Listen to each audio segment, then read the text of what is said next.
Today on Riffs, Beards, and Gear, we are talking about tape machine plugins.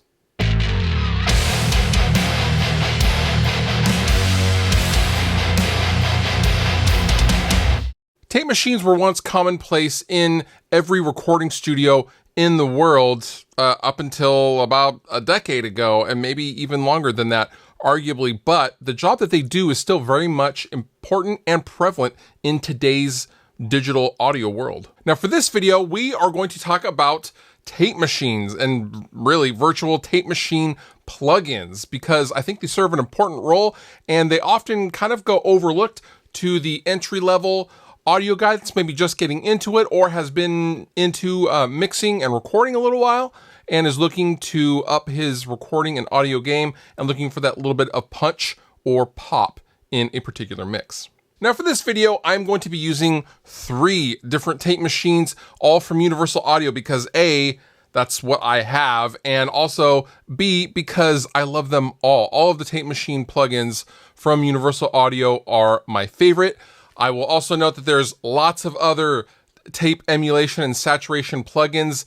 By no means is this the only one or the only 3 in the genre. These are just the 3 that I have at my disposal, so that's what I will be using. And lastly, I will not be deep diving into every single one of these plugins, but rather showing you guys the various uses that tape machine plugins can have in a mix situation. Kind of an overview and just checking out the different flavors of the different tape machine styles and letting you decide what you like the most. So the 3 tape machine plugins that we will be using today is the Ampex ATR 102, the Studer A800 Mark III, and then Universal Audio's own take on the tape machine, the Oxide Tape plugin, which all sound great, but they offer different things and do slightly different things. So we are just going to kind of pop all 3 onto the same thing and then kind of bounce back in between them and talk about them. We're going to put them on a mix bus,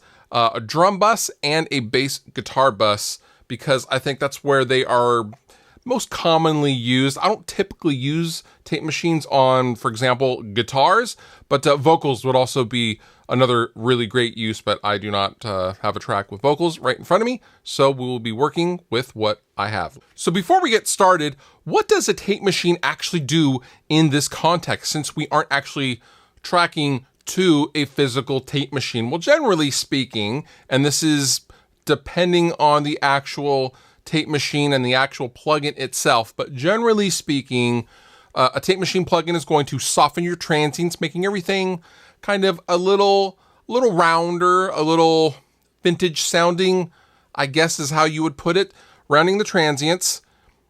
Second, there's going to be a perceived low end boost of some sort, and this is dependent on the actual plugin and a lot of different factors. But generally speaking, when you put a tape machine plugin on anything, you're going to get a little bit of a nice low-end boost.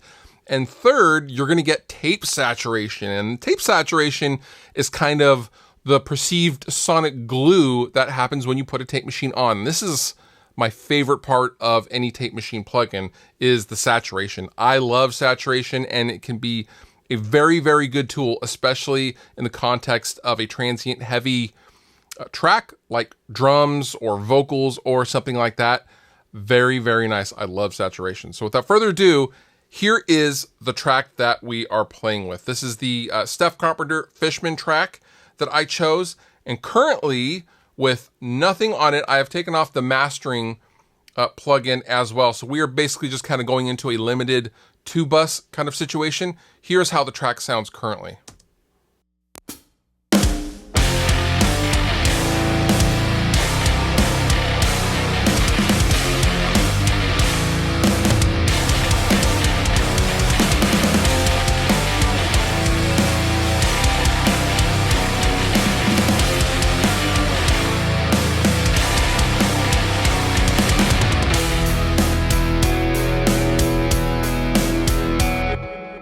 Okay, so it's pretty good, but I'm going to kind of switch in and out of various tape machines. First, we're going to start on the 2-bus so you can kind of hear what they are doing. So I'm going to open this guy. I'm going to open put this last. And then we're going to put the Studer there. Okay. So I'm going to play the track. Now these are again on the 2 bus. This is everything summed going into the tape machine. And I'm going to turn first the Ampex on and off. And then I'm going to turn on the Studer A800 on and off. And then I'm going to turn on the UAD oxide tape on and off. Now, this is best listened to with a good set of headphones or some studio monitors. If you are listening on your iPhone, first, stop that. Second, you're not going to hear any difference at all. So just letting you know before you leave a comment saying it sounds all the same on your phone, which, because I said this, you probably will anyway. But let's compare some tape machine plugins, shall we?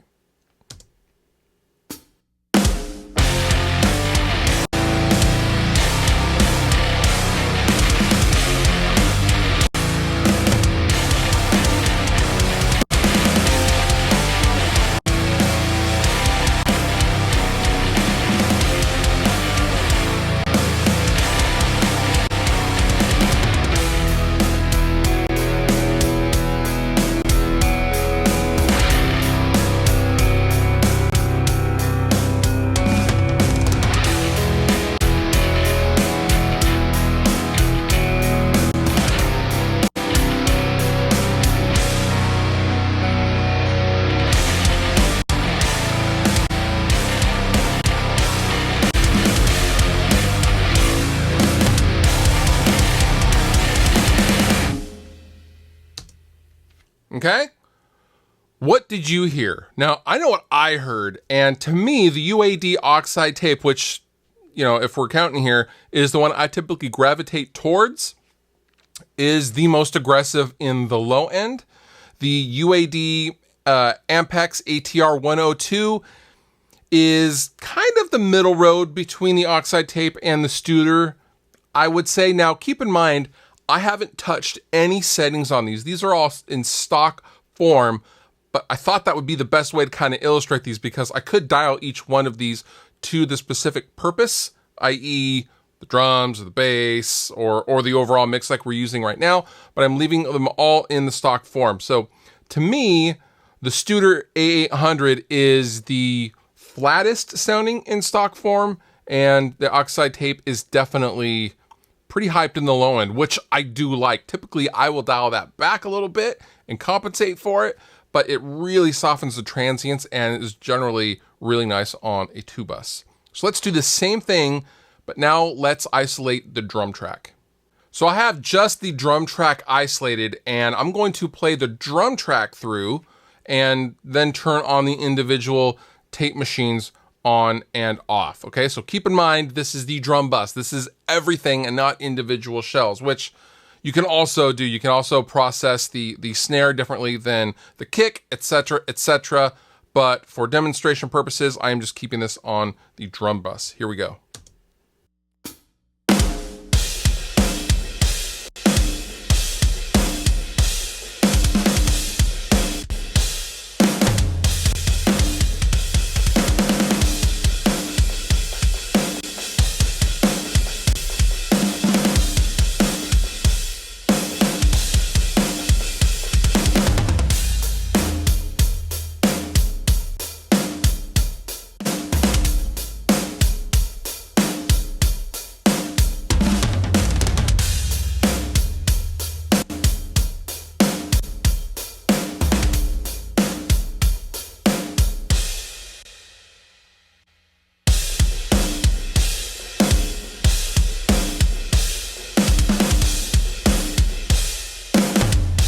So you can really hear the saturation affecting the cymbals, and normally I wouldn't put any kind of a saturation on the cymbals themselves, but it gives you a good example of what exactly is happening with the top end. Again, the oxide tape really brings out the kick drum, which is nice, and I really, really like that. If I had to choose one of these for the drum bus in this kind of a situation, I would probably choose the A800 because I like how kind of clean it is compared to the other two. So let's move on to a bass guitar. So I have all 3 tape machines up on the bass guitar track, and I have isolated the bass guitar. So we're not going to hear it in context. And here's what it sounds like. Again, I'm going to A and B and C the various tape machines, and be sure to listen to the low end because it's pretty cool.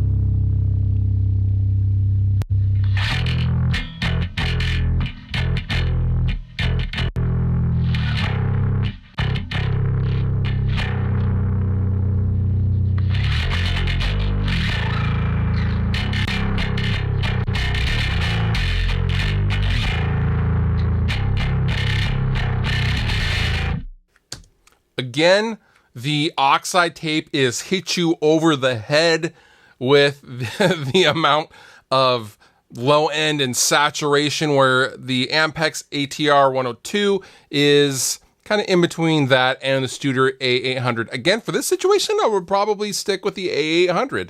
I like what it's doing in the top, and it is softening the transients quite a bit.